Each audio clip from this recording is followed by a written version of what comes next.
Hey guys, and welcome to another episode of Talking in Bits, where we walk through Bitcoin bit by bit so we can present you guys with the information that you need to possibly get rich.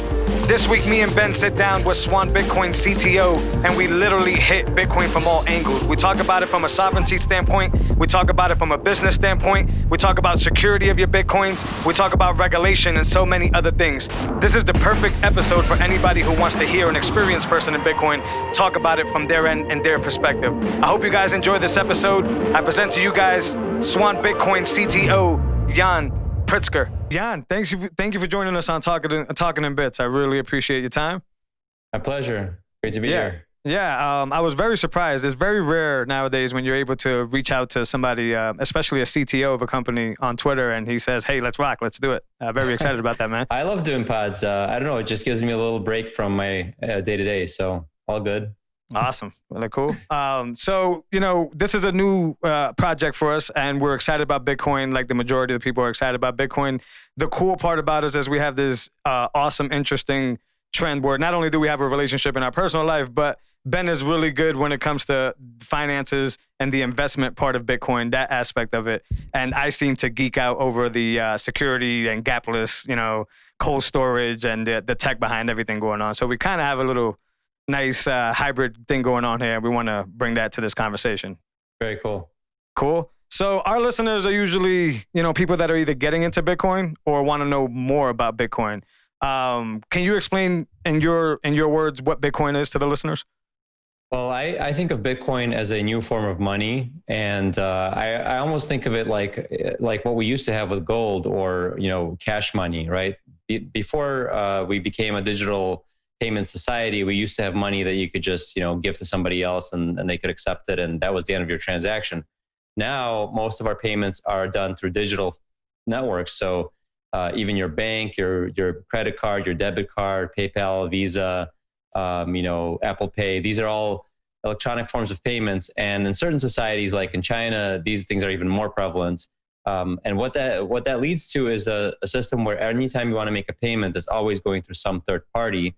And not only does that create the opportunity for them to surveil you, potentially censor those transactions to stop you from doing something, more practically to stop you from leaving your country, for example, if you're trying to get out of a really bad situation where you're in an authoritarian regime or have capital controls.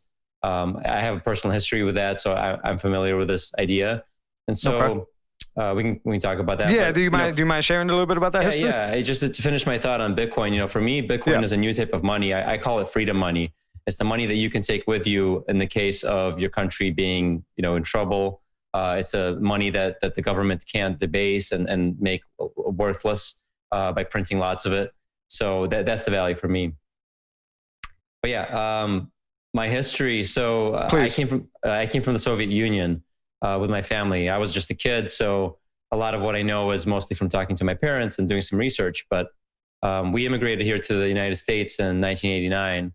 Which was kind of like the second window when the Soviet Union allowed people to leave. The other one was like in 79. Okay. Between those dates, it was really hard to get out of the country. I just couldn't do it. In the Soviet Union, you had like a traditional socialist society, right? So you had extreme lockdowns on everything. There's lockdowns of media, there's lockdowns of people coming in and out of the country.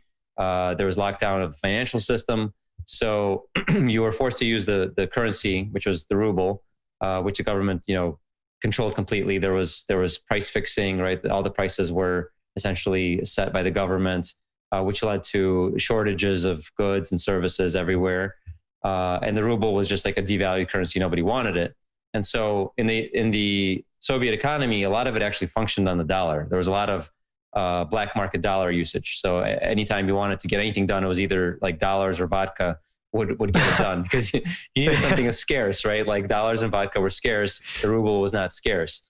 And so like I actually looked some research on this and something like between 40 to 80% of transactions for things of value, things like apartments, car repairs, were done in dollars, not the ruble. Interesting. Okay. Yeah. So it was kind of crazy. So when we left the Soviet Union in 89, there were capital controls, which meant that the government decided how much money you could take with you. So what they said is you can exchange up to $100 per person at our government exchange rate, which was like a fake exchange rate that was not the real value of the ruble, right? Wow. So my family, which was a family of 4, we left the country with $400 and like, a few suitcases. Wow. And so I didn't know about this until I got into Bitcoin, because I never thought to ask, like we immigrate to the US, and like a lot of immigrants, we came in poor, and I just assumed, this is just what happens, right? You come to a new country, you always start poor. Yeah. But the reality was more nuanced. It was like, we weren't wealthy per se. Nobody in Russia was really wealthy, but we didn't get to keep our wealth, right? We had to leave it behind. So right. When I heard about that, and I totally, I came into Bitcoin from a technology side. I was like really excited about the distributed ledger, and like, something that nobody controls. It was really cool. But I finally understood what the value was when I talked to my parents about the Soviet Union, because then I was like, oh, like this is Bitcoin. I can take this money with me. I can give it to my children. And I know they're always going to have wealth that's portable in case anything goes wrong and they have to move somewhere else. They have to get out of the country, whatever. Yeah. It's like portable wealth, right? It's kind of really powerful, and it can actually bring down really bad regimes like the Soviet Union. Yeah. I think the eerie part about everything of that was eerie, but is how similar that sounds to what's going on now. Or what's going on with 2020, right? So lockdowns, stopping people from coming in, printing money at a crazy rate, debasing the money. I'm glad you shared that story, because I don't think people realize how close that is from actually happening. Yeah. So do you think that Bitcoin? You think you think it correlates with these type of times, these hard times? Do you think that your experience and the experience that's happening now is where Bitcoin prevails? Does that make sense? Yeah, I mean, absolutely. So first of all, I think what a lot of people don't get when they're living in America is that like half of the world lives in the way that I just described still today, right? Places like Iran or Turkey, Argentina, Venezuela, Lebanon. I mean, there's dozens of countries which have some form of capital control, some form. I mean, in Argentina right now, you can't buy more than $200 worth, $200 US per month. Because the currency, this is from somebody on the ground. Yeah. And Argentina is like a developed country. This is not like some third world country. This is a developed country, modern developed country, right? Venezuela was an extremely developed, very rich country prior to all the things that went down there. Like in the last 10 years. These things are happening now, right?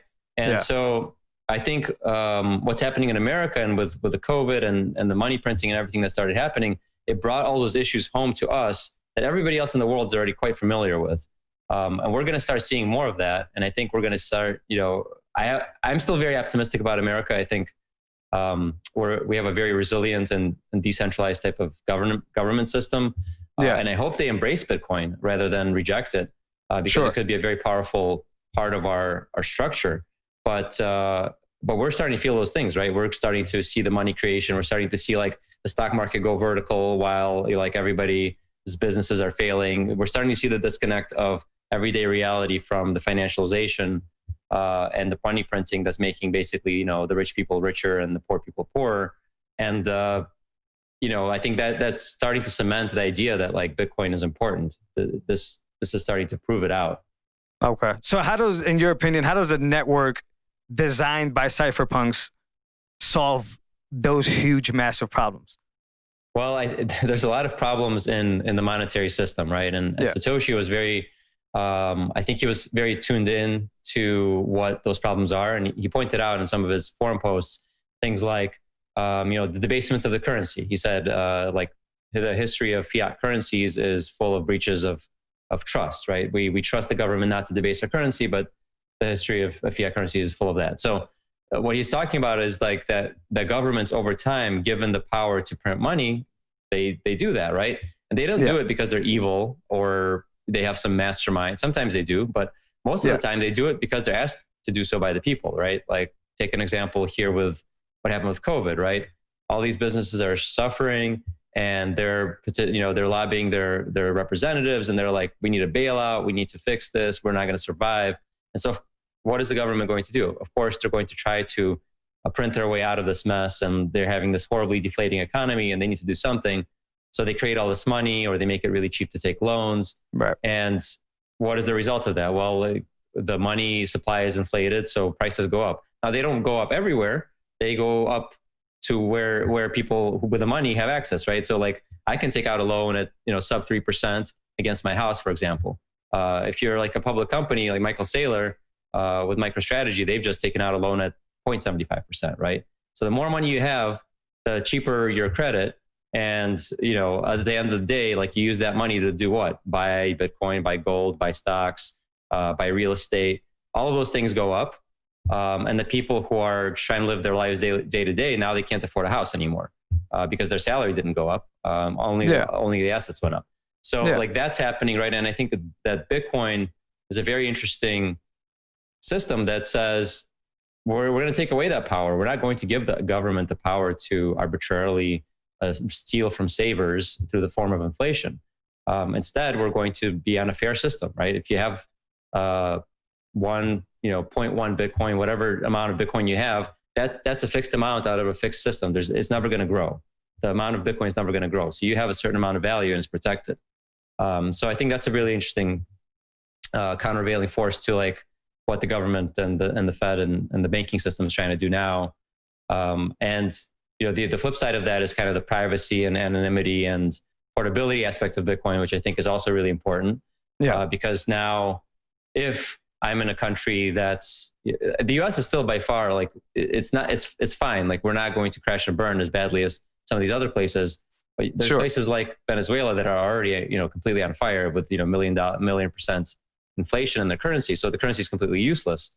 In those places, being able to move money in and out of the country using Bitcoin is really, really valuable because otherwise you're losing all your value to fake government exchange rates and inflation and things like that.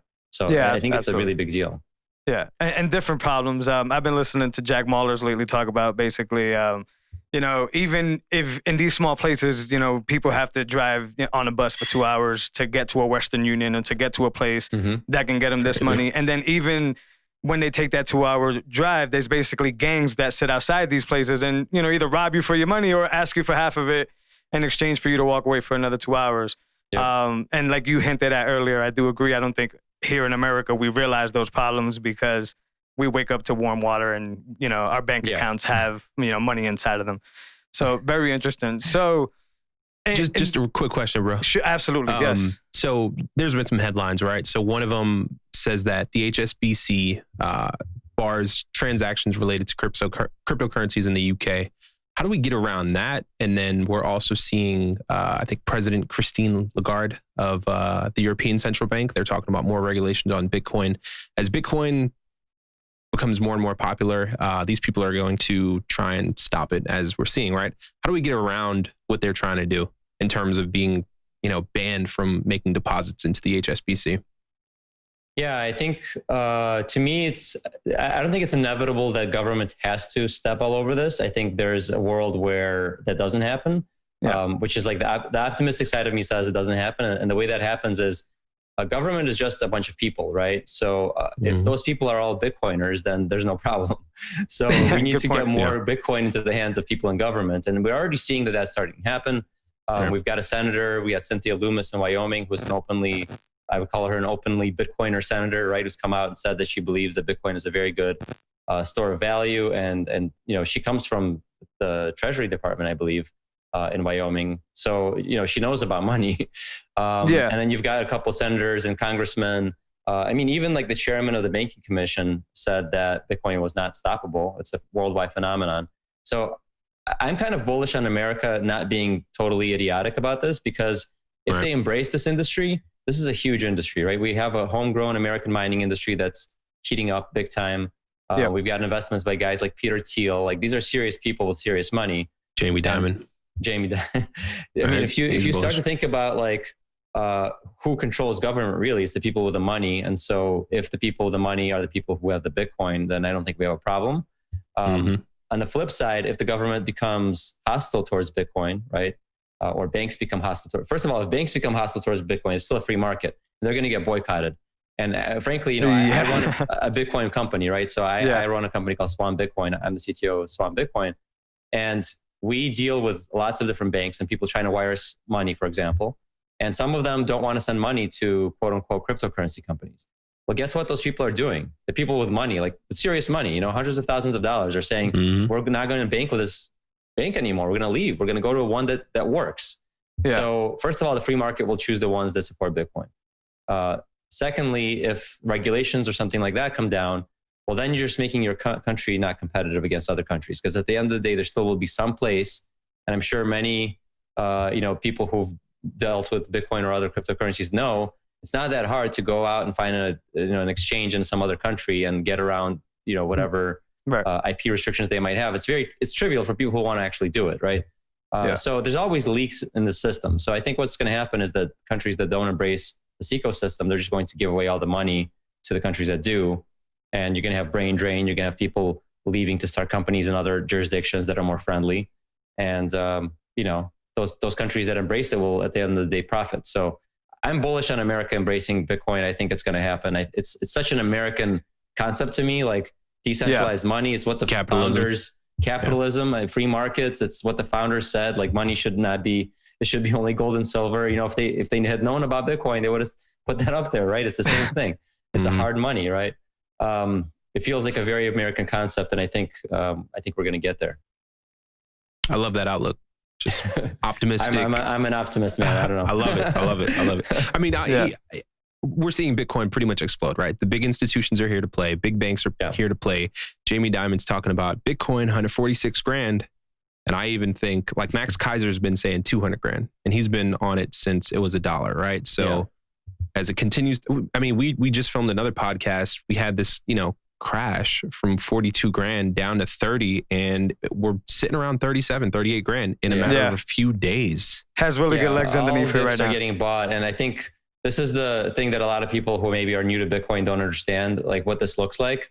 This is very different from the 2017 hype bubble, I would say, because at that point it was very retail focused. It was all very much like taxi drivers and, like bartenders. I literally had conversations in Ubers all the time about crypto in 2017. I was like, I'm into XRP, bro. I'm like, so, this is different. This is like, $1 billion buys by public companies is a very different thing. These companies are not trading in and out of Bitcoin. They're not buying other assets. They're buying Bitcoin and they're in it for the long haul.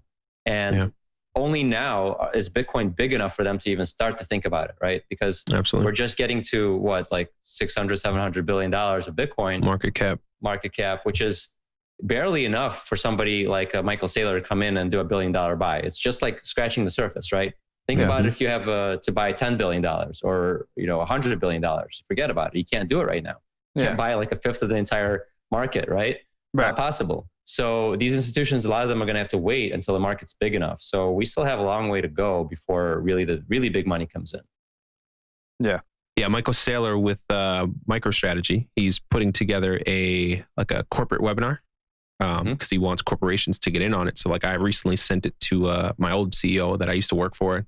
Back in 2017, I used to buy Bitcoin and I would, talk to him about it. And he was kind of, just not sold on it. But now I can go to him and be like, hey, look, this guy has spent $1 billion. His stock has gone up $200 and he's smart. Listen to him, and consider it. So I think it's going to be really cool to see corporations kind of take this on. Some of the guys on Twitter have been, at Elon Musk, like, hey, when are you going to buy Bitcoin? Is it going to be before? Elon's too busy building rockets. He probably doesn't care. But like for the rest of us, like plebs, it is a thing. I mean, we actually onboard a lot of companies at Swan, and that's awesome. It's been heating up, and it's just totally out of left field. Like if you asked me a year ago what we would be doing, I thought we'd be onboarding retail investors doing $50 a week. Instead, we have like 2 or 3 companies a day contacting us saying we want to do corporate treasury, and these are mom and pop shops, family businesses, medium-sized businesses, like anything, right? Anything goes. People who just feel like they have to have Bitcoin to protect their wealth for their family business. For they're thinking about it as a multi-generational business that they want to stay alive. Yeah, and Bitcoin makes all the sense in the world after you have air cover from people like Michael Saylor and like all these other companies, Mass Mutual, an insurance company that goes out and buys $100 million. They're from Massachusetts too. Yeah, there you go. You know what I mean? It's like in our backyard. How do you? They're creating an atmosphere that makes it okay, right? It's a totally different narrative now. Now, I was about to ask that same question. How do you think the narrative, or what did you think the narrative changed to from, like you said, the taxi cab guys to where we're at now with the Mass Mutuals? What changed in the narrative? What actually did it? What triggered this change? Mm-hmm. I think a lot of it is actually the COVID and money printing thing that kind of happened. I think that, Okay. I think to me, there's a combination of factors just from listening to people like Michael Saylor and other people talk about it. People got locked down there. They saw the money printing and they had all this free time on their hands. All of a sudden they weren't going to meetings anymore. They weren't, they were having a much more efficient workday. They started researching Bitcoin and they started reading about it. It's popping up in the news. The price action, of course, doesn't hurt. And all of a sudden they're thinking, well, wait a minute, like what's happening? Yeah. If you look at the chart of the US dollar, like monetary base, it looks like it just went vertical after it was already on a big tear from 2008 because they started printing lots of money then, but now it's just straight vertical. So like they're thinking, what does it mean when all this money enters into the economy? And all of a sudden you have the answer. Well, the stocks are going to all-time highs for no reason at all because the economy's in the tank, right? People are buying Tesla at like, I don't know, 1,000x earnings, right? Like, and look, I love Tesla, right? I'm a huge Tesla bull, but there are limits to everything, right? So like people are doing this thing just because they have money. They have all this money. They came out of nowhere. There's free money essentially, right? Like if you take a loan for 75 bips, which like what Michael Saylor did, that's free money, literally. You just, put it all into Bitcoin. So everything goes up like crazy. And so people now they're all watching what these other guys are doing. And it's really hard to sit on the sidelines. If you're a CEO that doesn't have Bitcoin exposure and you're seeing all these other companies that do, and their stock is doubling, tripling, quadrupling, and you're like suffering because of COVID. I mean, you only have one move. So that's the narrative change, right? You're like fighting for your life to survive. Absolutely. And if you're not doing this, then you're out of the game. So I think we're going to see a lot more of that. Okay. Now, how does that work with Swan Bitcoin? So like I'm thinking in my mind, what was it? Was Cash App that bought 50 million of Bitcoin? Mm-hmm. Yeah. So they bought that personally. Then users kind of trade that on their platform. How does it work with your company? Do you guys buy Bitcoin and then do you move it? Or when someone wants to buy, do you go through like an exchange, or how does that process kind of work out? We were partnered with a company called Prime Trust, which is a Nevada chartered, licensed and regulated trust company. Gotcha. And they actually have a bunch of OTC desks. And for people who don't know what OTC means, it's over the counter. It's essentially how bigger trades are settled. So if you're buying like large chunks of Bitcoin, typically that's going through a desk like that. It's kind of like an exchange. Gotcha. They just, they quote you a price for a certain period of time. So gotcha. when our users buy Bitcoin, what they're actually doing is they're essentially like chopping out this quote. Like if you want to buy $100 worth of Bitcoin, they'll just say, okay, which of these desks can settle the trade? And they'll get the best price and execute it. So we're not selling our own Bitcoin. We're helping users connect to this other party because we're actually not a money business. We're more or less like a marketing company for Bitcoin. We think of ourselves as an education company, really.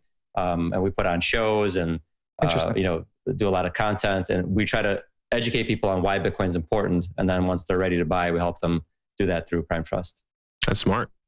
Yeah. That's easy marketing plan. You know what I mean? I mean, Bitcoin practically markets itself, but it is a challenging thing, right? I mean, it's got so many angles to it, and it's challenging I think for every audience, there's a different angle. If you're a CEO, it's one thing. If you're, a poor person in Venezuela, it's a totally different thing. So everybody has their own needs, and they have to be addressed in different ways.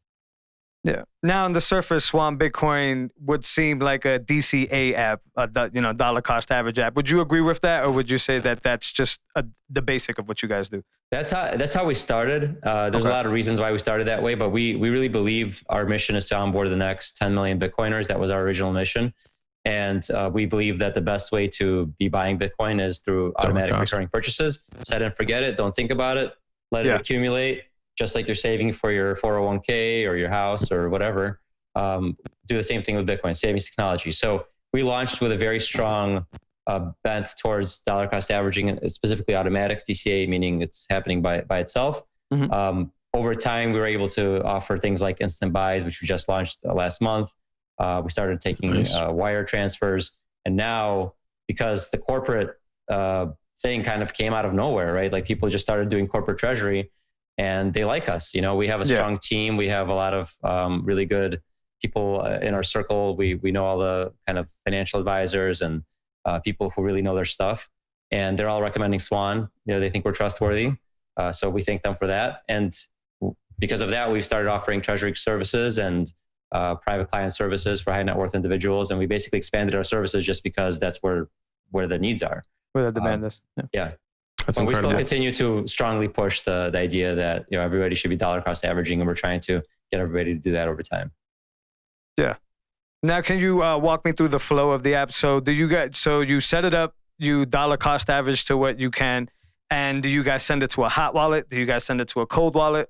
So when the Bitcoin is purchased at Prime Trust, so whenever somebody goes through the Swan flow, what they're actually doing is they're setting up a Prime Trust account. So we collect a bunch of information, we set up their account, and then whenever they buy Bitcoin, that's purchased through this exchanging process there into their own custodial account on Prime Trust. So we don't actually own that account, which is a very cool thing. It's not like with Coinbase or some other exchange, you basically have funds on the exchange. Here you have funds in your own account owned by your legal name at Prime Trust. So even if we go out of business or something like horrible happens to us, God forbid, then you can still get access to your funds because they're like with a licensed and regulated trust company, which is very cool and different from exchanges.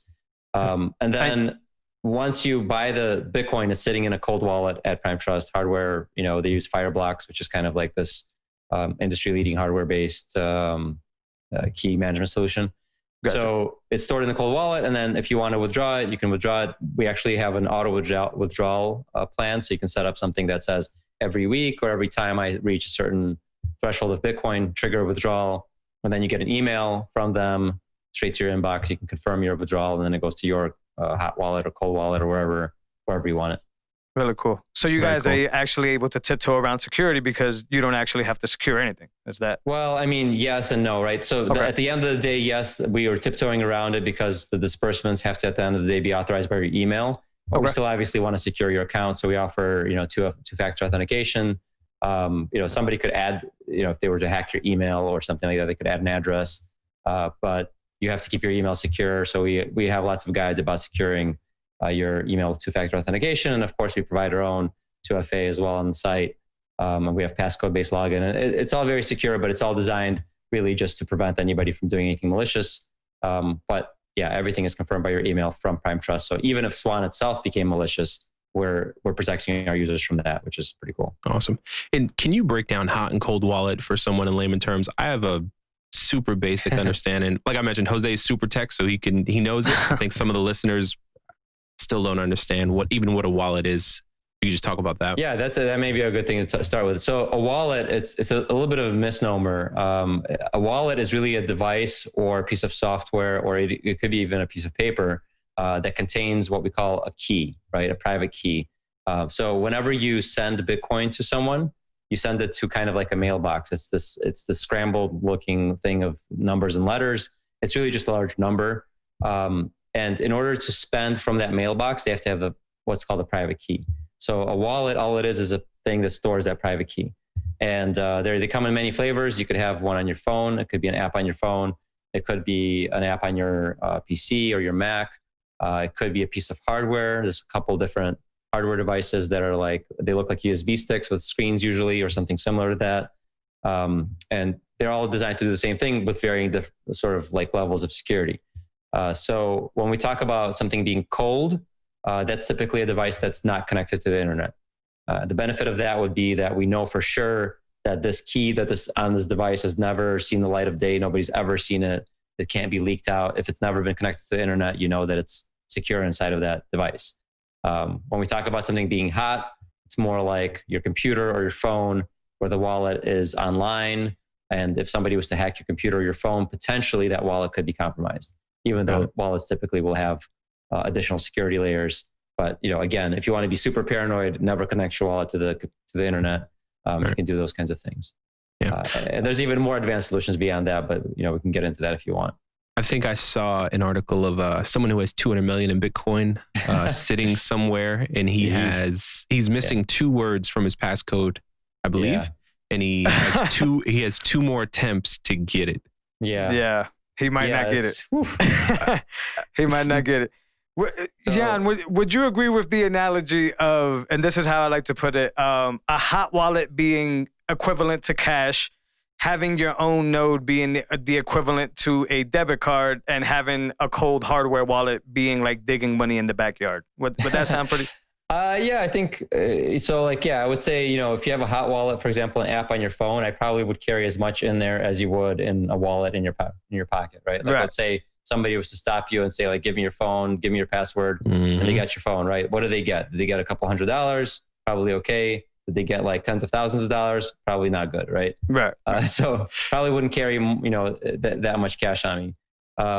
As far as cold storage, I think it is similar to burying it somewhere, and you can actually get really extreme with that. And I wanted to address the guy actually who lost his password. One of the problems one of the problems that points out is that if you have a single key, right, and you lose it, and that key is protecting all of your Bitcoin, you're totally screwed, and that Bitcoin is gone.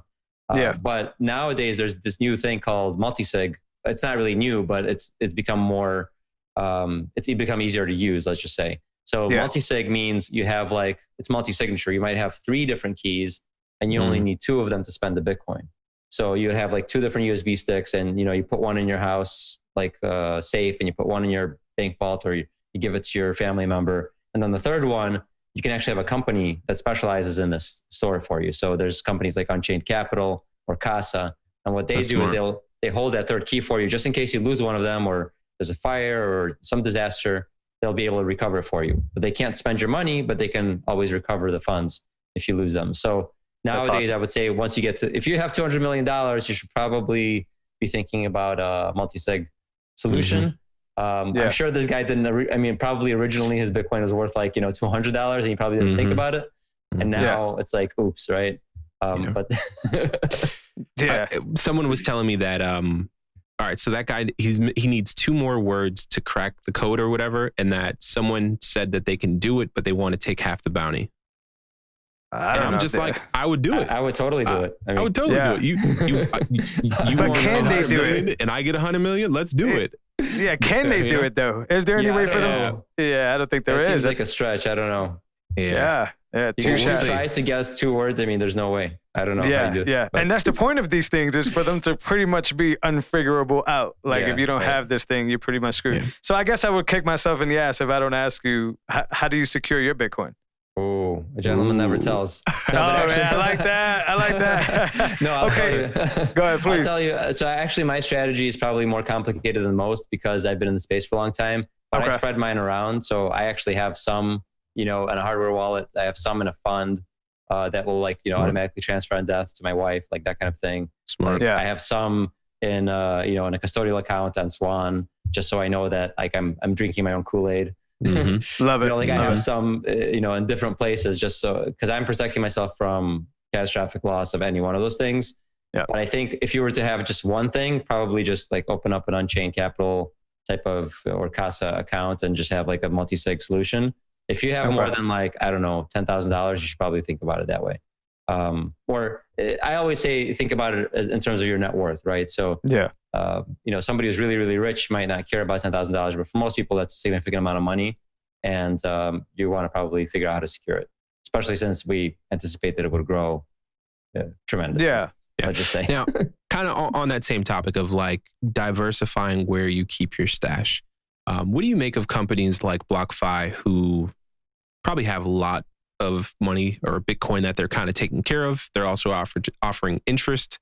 We see breaches all the time. Do you think as Bitcoin gets bigger and bigger, there'll be more hacks on exchanges, or do you think things will get harder to break into as technology advances? I think as long as the honeypot is big enough, there's always going to be an attempt to try to steal it. So I'm hesitant. I've personally never put funds into a service like that. I think, it gives you 8% or something like that. And it's a significant amount on Bitcoin. Yeah. Okay. 6% on Bitcoin. And I think it probably goes down after you get above a certain amount or something. Exactly. After 2.5 coins, it goes probably closer to 3. So what are you really chasing after there? In my opinion, the value of Bitcoin is rising so much that chasing after an additional 6% and putting all your coins at risk, I don't know. Maybe they're a completely reputable company and maybe everything is totally above board, but there are always risks in lending, right? Absolutely. And to me, the risk of lending Bitcoin should be way higher. It should be priced way higher than 6% because it's the world's scarcest asset. And once you lose it, you can't get it back. So like I wouldn't lend out my Bitcoin at 6%. I just don't think it's worth it. But some people do. So I don't know. It's all dependent on how much, if you get like tons of loose money, then maybe that's okay for you. Yeah. Here's a story on this. So I'm half Dominican, half American, right? My dad's an entrepreneur, businesses, real estate, all that. He took a lot of dough and put it in a bank in the Dominican Republic, and the bank just shut down on him. And it's just like, what? You know what I mean? And it's just, he had a lot of money in the bank. And it's, you know, as I look at BlockFi, I'm like, I don't know. I just think about my dad, like, don't make that mistake. You know what I mean? Don't put all my eggs in this basket here. So I've been chatting with Jose about, like, you know, diversifying. I picked up a Nano Ledger. We were talking about some other things just to have something off. But even with the Nano Ledger, I think Peter Schiff was just on air, and he's the, you know, the gold guy. He said he bought in Bitcoin a long time ago, but he had an issue with some technology that it was or something. Yeah. So or I'm just thinking, even like with the Nano Ledger, like, what if the ledger or that device just like malfunctions? Yeah. What I mean, this is why, like, for example, what I do if I buy a hardware wallet, I always buy two of them because I want to have like a backup just in case that particular device dies. But also because theoretically, most of these wallets use a standard like BIP39, which is a standard for, excuse me, it's a standard for how you back up these, what they're called seed phrases. So they'll give you like 24 words that you have to write down. So though that's a standard. So even if that particular device died or even if that company went out of business, you could theoretically just restore it onto a new hardware wallet or you have a software wallet. Because you have a duplicate. Because you have those words written down. Okay. You have the key to the vault. Yeah. Those backup words are the key to the vault, and they're just a way to regenerate your private key, which is just a really large number. Yeah. Gotcha. So yeah, I mean, theoretically these things are recoverable, but this is why I'm sorry. Take your time. COVID, I just got swallowed something. Take your time. Take your time. Take your time. It's because with these multi-signature solutions, you can lose one or whatever and still recover from the extra key that you have. Okay. Gotcha. Are you whenever you can catch yourself? Yeah, I don't know what's going on with my voice here. I'm losing my voice. Oh, don't worry about it. You're giving us a ton of value. Are you a fan of anybody in that space? So I, like Ben, got myself a Ledger Nano X a while back. I'm sure you've heard of their security breach on their data information. I try to tell people that, you know, the way the 24 seed word phrase thing works out, you know, even if they get breached, you won't get breached, if that makes any sense. Right. But my original question, are you a fan of anybody in the space? Because I recently just got a Cold Card and I'm really impressed with what they're doing with security. Yeah, I agree. Cold Card is really nice. I try to play with everything. I mean, I've played with the Ledger, Trezor, Cold Card. They're all good. Yeah. Okay. I think to me, yes, Ledger had this compromise of the customer database that could have happened to anybody. I mean, you know, to me, like that is a problem, but it doesn't necessarily mean the hardware itself is bad. It does mean that maybe their data practices are not ideal. I usually recommend wallets to people depending on where I think they are technically. So Cold Card, it's a little nerdy. There's a lot going on there. Ledgers, I think, kind of nice to use. Like they have a pretty nice user interface, for example. So it's still a wallet that I recommend to newbies. The Blockstream one looks interesting. I just ordered that one. I don't have it yet, but curious to play with that one. But they just released their own Blockstream Jade, and I think they're a pretty reputable company. So I'm hoping that the product will be good. And it's also very, very well priced. It's like $39. So if that works, I would start recommending that to newbies. But I do really think that the future is in multi-sig, and I'm hoping that we're starting to see the beginnings of much better user experience around there. And so companies like Unchained and Casa are making it much better than they used to be. And I think that's going to be the future. I think there's going to be a world where you just like buy a bunch of hardware wallets and they magically all sync. You don't do anything. It just works, and it backs up, and it's seedless, which means you don't have to write down these seeds, because if you lose one of them, you always have another one that you can recover from. Right. I think these things are coming in the next 5 years. It's going to get a lot better. So I'm just holding out and seeing what improves here. Nice. So when did you get into Bitcoin? Well, I first heard of Bitcoin in like 2011, and they didn't understand it or know anything about it. But I bought some at the top of the bubble. Not good for me because I bought the top of I bought the top of the $30 bubble, and then I sold it. You didn't hear the rest of the story. I sold it at the $2 bottom. So I would have been, I don't know, a billionaire now. I don't know what I've been. I had like, I think $1,000 at like $30, whatever. I actually have a question here that says, what's the worst experience? It's like 30 points. What's the worst experience you've ever had in Bitcoin? I actually have that question here. That was a good experience because, I mean, it was a learning experience. I didn't know anything about markets, trading, finance, you name it. I didn't know the first thing about it. I was just like working on startups. I heard about Bitcoin on Slashdot, and I was like, okay, this is cool. I'll buy some. Then I sold the bottom. And then like 2013, I did the same thing. And then really only 2016 is when I finally started researching it and understanding it. And it seems like this is a very common story from people I talk to. They hear about it, like they have to hear about it multiple times in order to finally, for it to click that this is something worth looking at. And not, even people who buy some sometimes don't understand what they bought. They're just like, oh, I heard this is a number that's going up. Let me buy some of this.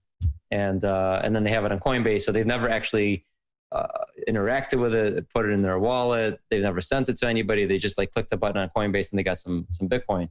And that's why we're so keen, like with Swan, we're doing so much education and really explaining like, how does the money system work? Like, why is there digital censorship going on all over the world? Like what's happening in the world? Why is this important? It's not just a number that goes up. It's such a big revolution and like possibly everything that you have to have a part of this. Absolutely.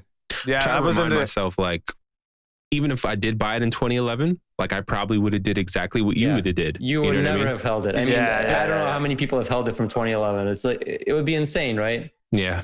Yeah. Like, so think about it. Like you buy something and it goes up like 10x and you're like, oh my God, this is the best investment of my life. And then it goes up 100x and you're like, this is impossible. Like I have to sell it now. There's no way it's going any higher.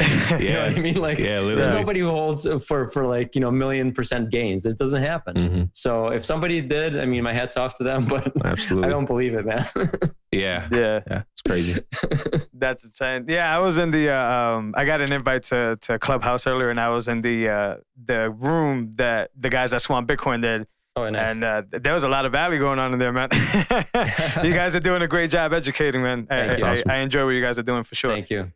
So after all the information that we've talked about in this conversation, if somebody was still on the fence about investing on Bitcoin, what is it that you would say to them? I would say that it's 2021. I mean, get with the program. Yeah. Do some reading. I think, I would say, no, I would frankly say that like, having zero Bitcoin is a very strange like position to take, right? Like you have to really, I think it's worth at least reading about it. Okay. So if you don't want to put your money into it, I think it's worth at least investing in your own education and like reading one article about Bitcoin. I can recommend a number of them. There's really good ones. Actually on Swan, if you go to Swan and go to swanbitcoin.com/whatisbitcoin, which is my own article. I'm shilling my own article. I'm sorry. But it's short. Please. It's like the first chapter of my book, essentially. It's short. And if you read that article and you still are like, okay, this is not for me, then fine, I understand. But at least you understand what Bitcoin is, why it's important, why people think it's interesting, and then you can make that decision. But if you've like researched Bitcoin and then decided, no, I'm going to have zero of it, and you're so convinced that you're right, that's just a very strange position because what if you're wrong? And if you're wrong, all it takes, I mean, put $100 in it, Just have some skin in the game, because if this is the future of the monetary system, you want to have some skin in the game. And for me, it's not even just a get rich quick or slow or whatever you want to call it thing. It's more like, I want to make sure that my children have something that is theirs and theirs alone. Like I will pass on something to them that I know they can always fall back on if, things get hard. If America turns into Venezuela, God forbid, I mean, it could happen. They will have a way out, right? My children will have a way out. I'm not worried about myself, but I think my children or their children, I want them to have a way out. And having gone through that process before, I know that, you could live in a country and everything seems fine. And then on the next day, it's not. So you don't want to be in that situation. So please go out and buy some Bitcoin. And do it through Swan Bitcoin. Do it through Swan. Definitely. I like to tell people dollar cost average in is what I tell people. That's all I've been telling people too. On a smaller scale, I try to say, not to plug them or anything, but do the acorn tactic, right? Like just get your change and just whatever. If you have to go over to Cash App, you have to go to Swan Bitcoin, wherever it is you got to go. just make it happen. Yeah, whatever works for you. We have instant buys now too. So if you set up a plan and then you want to smash buy $100, you could do that. Is it instant? You want to explain that? Can you explain instant buy? Yeah, instant buys are essentially like where we buy the Bitcoin, but then we fund it from your bank account a couple of days later. So the banking system is actually ridiculously slow. People say Bitcoin can't scale, but actually the ACH system can scale. Yeah, maybe it doesn't scale on purpose. I'm kind of joking, but they do take a long time to settle banking transfers. So with that feature, you lock in a price at that time. And then you own that Bitcoin. And then if your banking transfer comes in 1 or 2 days later, then you're good. And if it bounces, then well, you don't have that Bitcoin, you have to return it. That is an incredible tool. Yeah, I think that's genius. We talked about that a little bit. We were just literally talking about that. Like, why is it taking so long to get my money into this account? And it's because of that, because of the ACH. Yeah, ACH is absolutely horrible. And we're also, frankly, America is so behind the rest of the world on this because other countries don't have this problem. A lot of them have instant transfers and same-day transfers and stuff like that, and but whatever. Too much money to skim off the top, I guess is what it's exactly. We also have wire transfers. So if you are more of a high net worth individual or somebody who's looking at corporate treasury, you can wire in any amount of money you want, and then you can make a buy like that, and you can also dollar cost average after that. So some people are doing that as well. That's incredible. Yeah, the instant buy is huge. We were talking about BlockFi and how there's 3 to 5 day wait.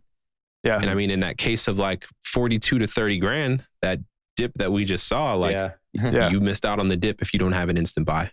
So that's awesome that you guys have that. Yeah, I'll be perfectly transparent. I submitted $50 today to BlockFi. I'm not going to see it till Monday. Yeah. And the price could be back to 43 or 45. That's the reality of ACH. Like whenever you're doing a Swan plan, that we're still going through standard ACH, but we still allow you to supplement it with instant buys. We're working towards a system where more and more of our buys will be instant. Probably going to take us like next quarter to get all that done, but we're going to see a lot more instant buys there. That's awesome. I love that. Do you have any feeling on the, if I could jump in here, just because we're talking about speed and scalability, do you have any opinions on the Lightning Network? Are you guys working with the Lightning Network? Anything on that? We are not currently working with Lightning, and part of the reason is because we don't control the withdrawals, so they're coming from Prime Trust. We are pushing them to do so. And we do plan to offer Lightning withdrawals for our referral program. So we have something called the Swan Force. You can go to swanbitcoin.com/enlist, and you can basically earn referral fees. You can earn 25% of somebody's fees by sending them to Bitcoin or to Swan Bitcoin. Yeah. That will probably have some Lightning withdrawals over the next 2 quarters. Not sure when exactly, but that is something we're thinking about. I think Lightning Network is really cool, but I also think it's very, very early. And both in the sense that most of the apps that are out there are still very young and the usability is not great. The ones that do have good usability, like I like Breeze Wallet, really cool wallet. It's not in the App Store. You have to get it through Test Flight. So I can't recommend it to random people. They don't know how to do Test Flight. Yeah. So all of these things are, being shaken out. When they get shaken out and, the Lightning liquidity gets sorted out and there's more Bitcoin locked up in it, these things will come. But I think it's early. I'm very bullish on Lightning, but I think it's 5 years out. In my opinion, that's the time frame there. Yeah, I find it extremely difficult to open channels that are worth anything nowadays. Right. It's just, who do I connect to? Why would I connect to them? And then a good channel will cost you a good $200 to kind of. Yeah, and you shouldn't have to make those decisions, right? Those are things that should. I mean, if you're like an operator of a Lightning routing node or something, then that's one thing. But I think the everyday person should not have to think about this. Lightning is very much for developers right now. Like everything is very developer oriented. And if you want to tweak all the levers, you can go in and do that. But it should be as easy as opening up an app on your phone and it does everything else. And Breeze is pretty darn close. But I think it's, give it another 6 months, 12 months. Yeah, Jose's been explaining it to me. He showed me his node setup and he was kind of breaking it down. And I'm like, I'm kind of techie, but again, that you hit it on the head where you're like, it's a developer's game and it's just like, it's super complicated. So for me to kind of open something like that up, like it wouldn't even be fun, even if it was profitable. Like I'd be pulling my hair out, and I'd have to pay Jose to help me, right? It's very much like in the 90s. Like I got my internet in 1993, and it was like you had to figure everything out. I had multiple computers at home, so I had to figure out how to run a Linux thing with like IP masking to try to route all my computers at home, and I was basically like running a mini ISP, right? And that's not something that normal people should have to do. That's something that geeks do, and then eventually it gets abstracted away, and then people just like have an app on their phone. but we're still at the geek stage right now with Lightning, I think. So it's fun. It's really fun. Yeah, it's fun if you like to tweak things, but I agree though. I agree. You know what I There's mean? still a ways to go. And the liquidity thing. I've had so many people explain it to me that have been in it for a while. Yeah. And I'm just like, they keep telling me, just put some money down. And I'm like, why? I mean, the I'd rather liquidity just thing put is it. completely unintuitive, and it shouldn't be something that normal people think about. It's very hard to understand. But when it matures, do you feel that it will solve the scalability problem of Bitcoin? I think it Is that could. the answer? I mean, I don't know. I'm not going to claim to be like the foremost expert on Lightning. Right. I think there's some challenges that at least I've read about in terms of scaling the routing and having good routing and stuff like that. But it's going to get better. And if it doesn't, then there'll be something else, right? And I also think that Bitcoin, this is something that people don't get a lot about Bitcoin, is they think of it as a payment network. And they're like, well, why doesn't it do Visa scale? Why doesn't it do 50,000 transactions a second?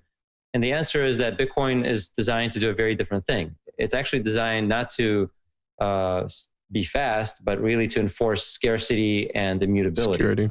And security. That's what I mean by those things. So in order to do that, it has to actually be quite slow because it has to sync a worldwide permissionless network. So if we don't want the network to become permissioned or centralized, we actually need it to be quite slow. And so Bitcoin is actually designed to secure value. And then everything else that's built on top of it, like we have with real money. I mean, when banks send dollars to each other, they don't send it instantly either, right? They do it through once a day settlement, and only once a year or something would a bank send like a pallet of gold to another bank, or maybe never, right? Maybe that happens across countries when they need to settle with a pallet of cash or a pallet of gold or something like that. That settlement never happens in real life. It's all batched up. So it's the same thing with Bitcoin. And so a Bitcoin transaction would have lots and lots of payments batched into it.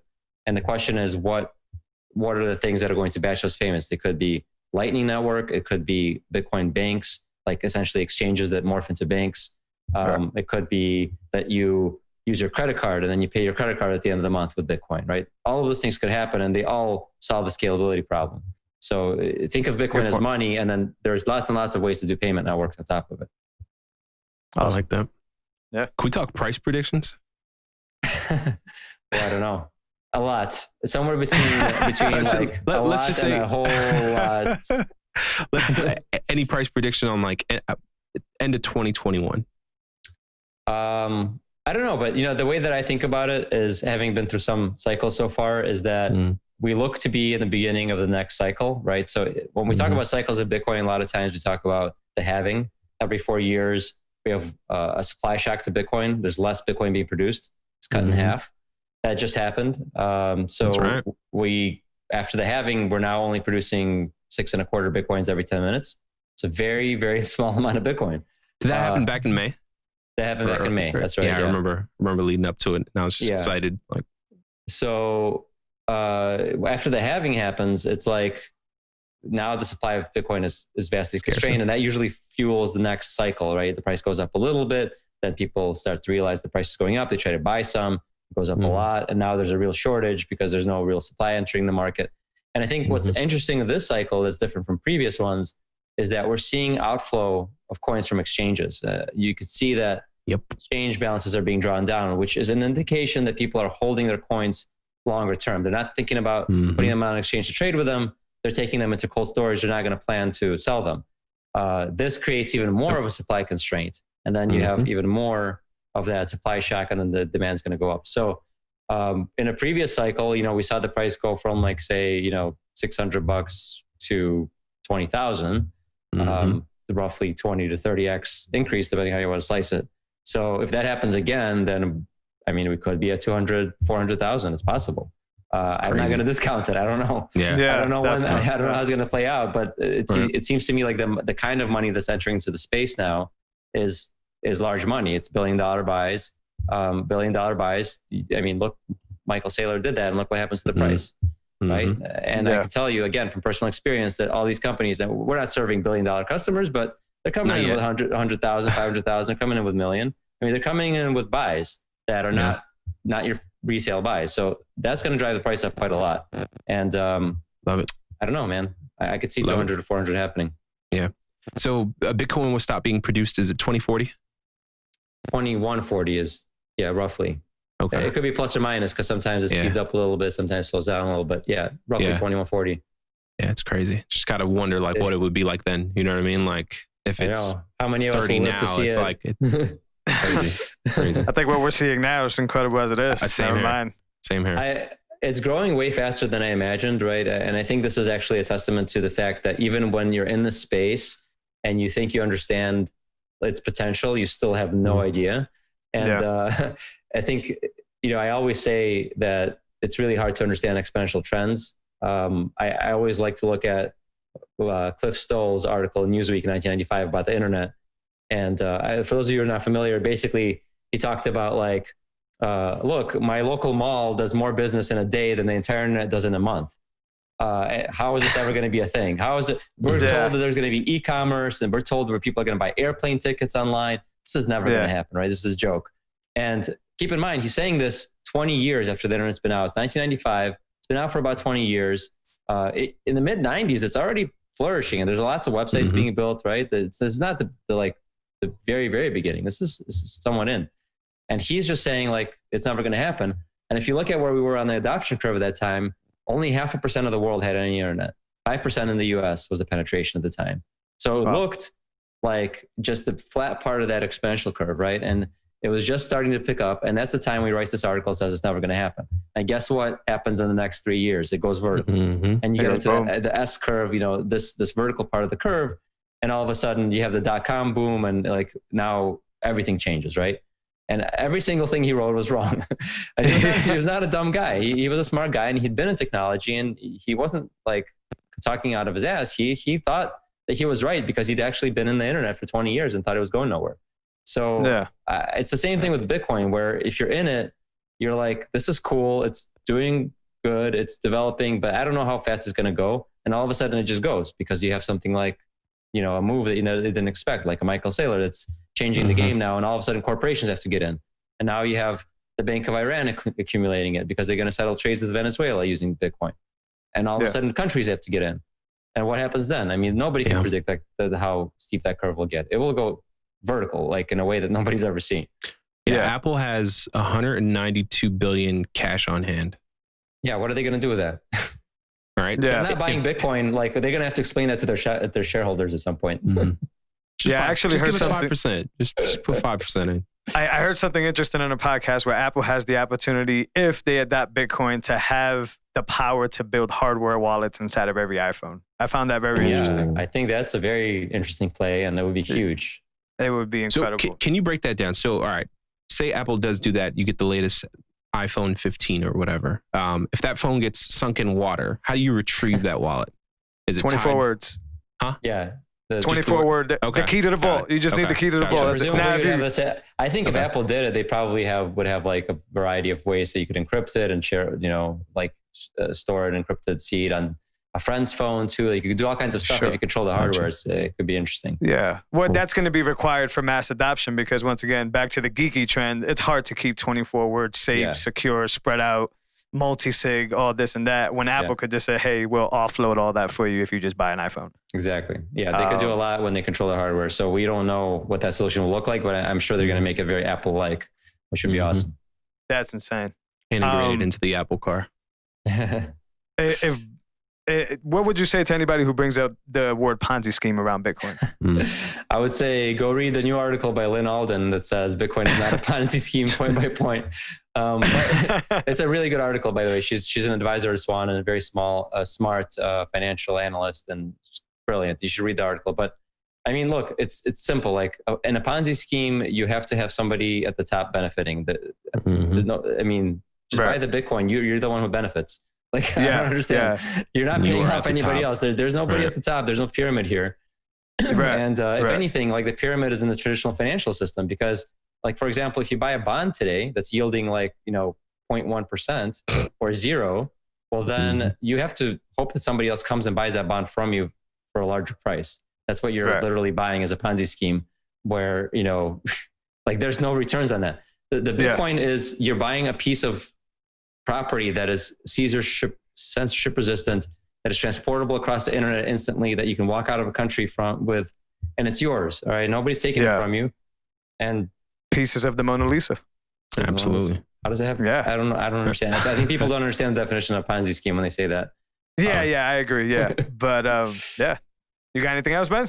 No. We talked about a little bit about price predictions and Apple and corporations. We're good. Yeah. So Jan, if you could send, the listeners to anywhere you want to go, any call to action, what would it be, man?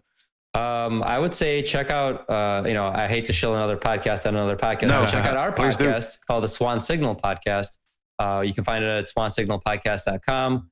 We do a weekly live show. You can find it on Twitter at the Swan Bitcoin handle. And we have lots of really cool guests, people from macroeconomics, tech, finance, whatever. And even if you think those topics seem boring, and they did to me before I got into Bitcoin, when you watch these shows and you listen to these people, you learn so much about how the world works. And you realize that, when they say money makes the world go round, I mean, they're not kidding. It's literally what is at the root of everything. And the reason I'm working on Bitcoin is not because I think it's like a cool way to get rich. It's because I really think that money is such a fundamental fabric of our society that if we fix the money, we'll fix so many problems in society, like wealth inequality, like people living under censorship, under authoritarianism. Like that's the reason I'm in Bitcoin. And I'm happy when public companies in the United States are buying Bitcoin, not because I want them to get rich, but because they're setting a floor on the price of Bitcoin, and that's helping everybody else in the world get out of poverty or out of authoritarianism. And I hope that nobody else has to live through a Soviet Union or through Venezuela. I mean, we should eradicate that problem.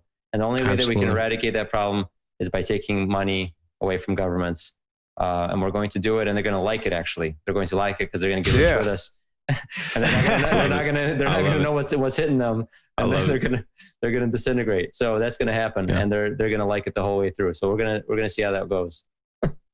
Incredible. Yeah, that's individual sovereignty, as Russell Okung has been saying. Yes. Yes. Awesome. Yeah. Well, we have to get there slowly but surely, or gradually, and then suddenly.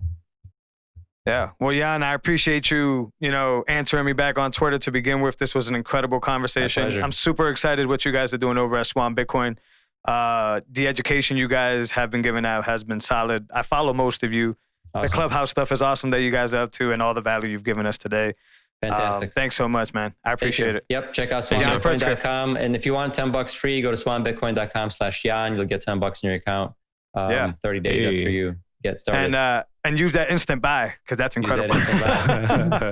Jan Pritzker, CTO of Swan Bitcoin. That wraps up another episode of Talking in Bits. I hope you guys got so much out of that like me and Ben did. It was incredible to talk to Jan and hear his experience and hear everything that he has to offer the Bitcoin community. Please, guys, if you enjoyed this episode, rate, share, and subscribe on your favorite podcast platform, and subscribe to our channel on YouTube to continuously get this awesome, valuable information that can possibly change your life. We appreciate you guys. We'll see you guys soon. Take care.